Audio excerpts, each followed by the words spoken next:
Good morning. So today we are going to discuss about the design of horizontal alignment. So what do you mean by horizontal alignment? Horizontal alignment means it is one of the most important factors which affect the performance of highways.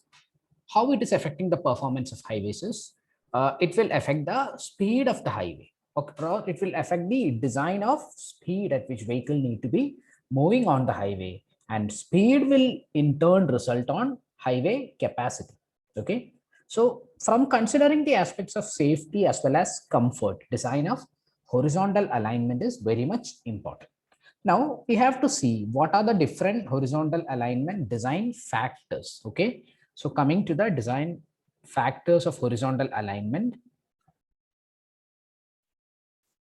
Horizontal alignment design factors include, one is design speed,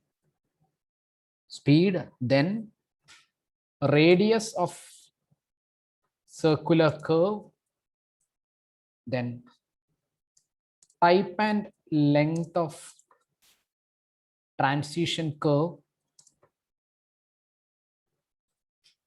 Design factors include speed, radius of circular curve, type and length of transition curve, then super elevation, type and length of transition curve, super elevation, and widening of pavement. These are the different design factors. Horizontal alignment design factors include, one is speed, then radius of circular curve, type and length of transition curve, super elevation, and widening of pavement. So coming to the first one, that is the design factors. So this design factors is decided by, coming to the first one, that is the speed. The speed or design speed is decided by two factors. One is class of road and the other one is terrain. Class of road and terrain are the two factors which will decide the design speed. Okay, now let us see in detail.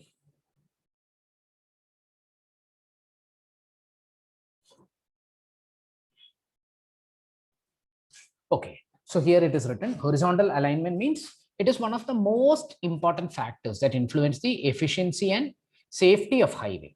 So the problem with poor design is it will be resulting in lower speed. If the speed of the vehicles is lower, then there will be a reduction in highway performance.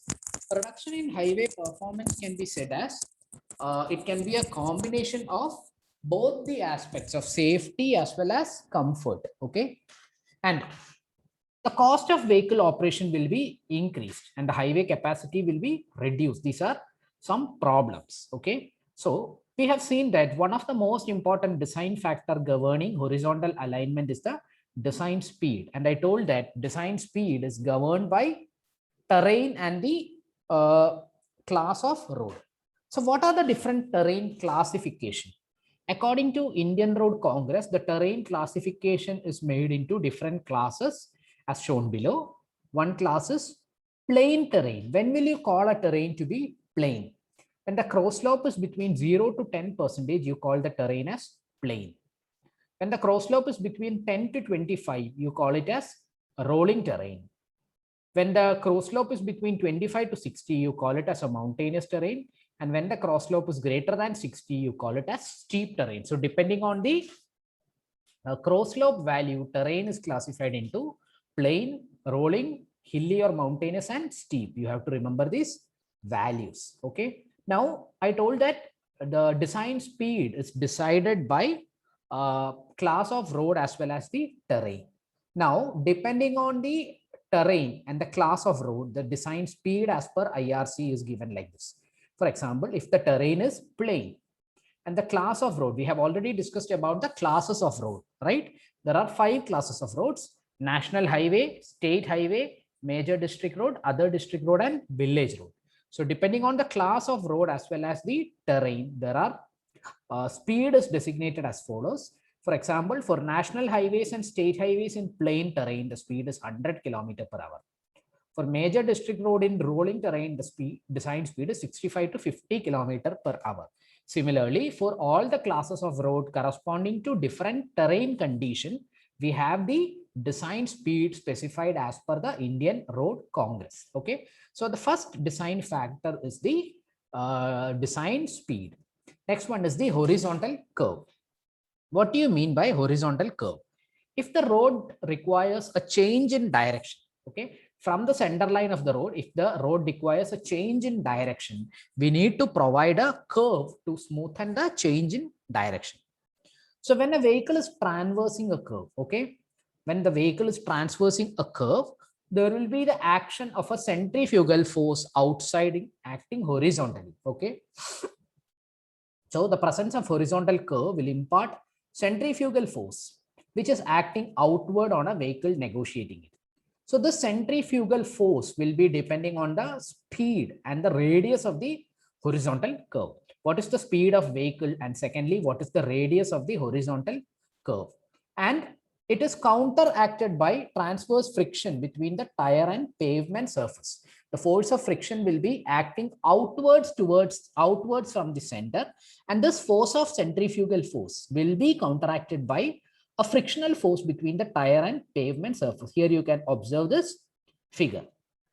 Okay, so the centrifugal force on a curved road, this centrifugal force will be tending to overturn the vehicle or slide outward the vehicle from the center of the road. Okay, now we can see that the centrifugal force is depending on different factors like weight of the vehicle. Okay, weight of vehicle acting downward is one factor.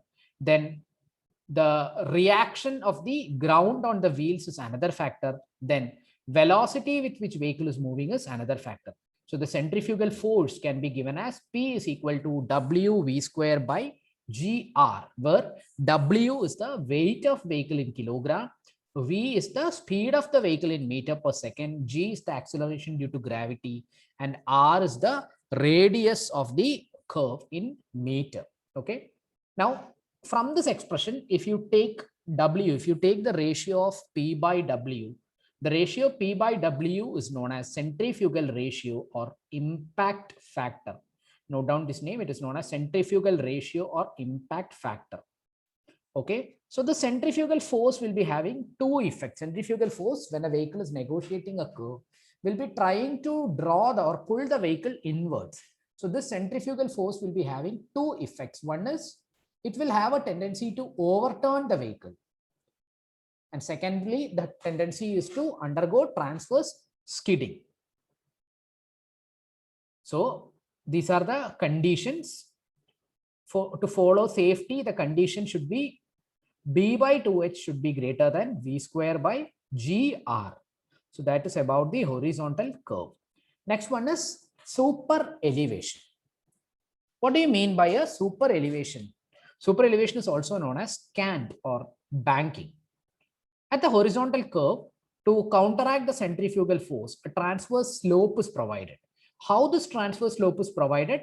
The outer edge of the pavement is raised with respect to the inner edge. Throughout the length of the horizontal curve, you can observe that there is a certain rising provided for the outer edge of the pavement when compared with the inner edge. Okay, so what will happen if the outer edge is raised? With respect to raising of this outer edge, okay, the curve will be complemented in counteracting the effect of centrifugal force. Now the question is, how much raising should be provided, or what is the amount of centrifugal force or cant or banking to be provided in order to counteract the effect of centrifugal force? So this is it. This is the centrifugal force P. The centrifugal force can be resolved into two components, P cos theta and P sin theta. And this is the weight. Weight can also be resolved into two components, W sin theta and W cos theta. So P is the centrifugal force acting horizontally outwards. W is the weight of the vehicle which is acting from the center of gravity. And F is the frictional force between the between the wheel and the pavement surface. Okay. So here you can see that after solving this expression, you will get the expression as E plus F is equal to V square by GR, where F is taken as 0.15, F is the coefficient of friction, and E is the rate of super elevation, and V is the speed of vehicle in meter per second square, sorry, meter per second, and R is the radius of the curve in meter. Okay. Now, from this expression, we can write three specific cases. If there is no friction, okay, that's an ideal condition without any friction. So in this expression, F will become 0. So the equation will shrink to E, the super elevation, rate of super elevation E is equal to V square by GR. Secondly, there is no super elevation is provided due to some practical reason. The condition is that there is no super elevation provided. So E is equal to 0. Then friction, coefficient of friction F is equal to V square by GR. So as a result, the coefficient of friction will be very much high. If E equal to 0 and F is equal to 0.15, then the safe traveling speed can be given as VB is equal to root of F into GR. So that is about the super elevation. There are two more horizontal alignment components that need to be discussed. One is the type and length of transition curve, and second one is extra widening of pavement. Okay, so we have already seen some design factors like design speed. Design speed is decided by the class of road. We know that there are 5 classes of road: national highway, state highway, major district road, other district road, and village road. And depending on the terrain or the cross slope of the terrain, there are 4 classifications: plain and rolling terrain, plain terrain, rolling terrain, mountainous terrain, and steep terrain. The next one was horizontal curve, and we have also seen about the concept of super elevation. There are some problems to be solved for super elevation that we'll be discussing in the next class. And we also discuss about the transition curves and extra widening of pavements in the coming sessions. Okay.